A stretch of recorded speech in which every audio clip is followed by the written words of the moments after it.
सबसे पहले जो हुआ वही सबसे खौफनाक था।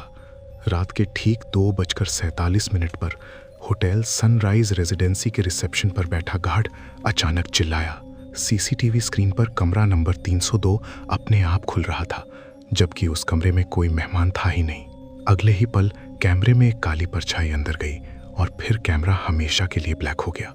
सुबह जब मैनेजर और स्टाफ 302 के दरवाजे तक पहुंचे तो दरवाजा अंदर से बंद था। बहुत जोर से खटखटाने पर भी कोई आवाज नहीं। मास्टर की से जैसे ही दरवाजा खोला गया, कमरे के बीचों बीच एक आदमी की लाश कुर्सी पर बैठी थी। आंखें खुली हुई, मुंह अधखुला और चेहरे पर ऐसा डर जैसे मरते वक्त उसने कुछ बहुत भयानक देख लिया हो। सबसे डरावनी बात, उस आदमी का नाम होटल के किसी भी रजिस्टर में नहीं था। ये कहानी शुरू होती है 3 दोस्तों से, रोहित, अमन और कबीर। तीनों ट्रैवल व्लॉग बनाते थे। एक रात उन्हें सस्ता कमरा चाहिए था तो उन्होंने यही होटल चुना। रिसेप्शन वाला बार बार मना कर रहा था, 302 खाली है, पर वहां कोई नहीं रुकता। पर पैसे कम थे और दिमाग में डर कम। रात 12 बजे तीनों 302 में घुसे। कमरा बिल्कुल सामान्य था, साफ बिस्तर, पर्दे, बाथरूम, सब कुछ ठीक। बस एक बात अजीब थी, कमरे में एक भी कैमरा काम नहीं कर रहा था और वाईफाई भी अंदर जाते ही गायब। रात 1:30 बजे कबीर बोला, भाई किसी के चलने की आवाज आ रही है।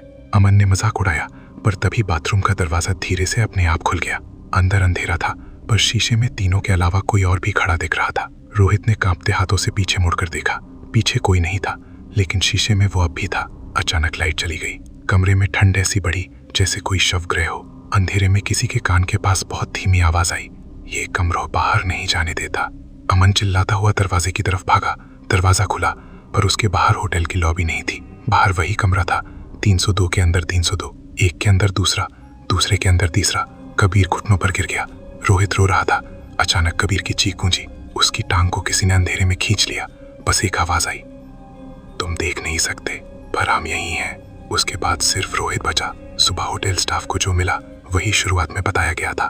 कुर्सी पर बैठी एक लाश, खुली आंखें और ऐसा चेहरा जैसे आत्मा अब भी उसी कमरे में फंसी हो। और तब से कमरा नंबर 302 आज भी खाली है। पर रात 2:47 पर आज भी वहां से दरवाजा खोलने की आवाज आती है और सीसीटीवी आज भी उसी समय बंद हो जाता है।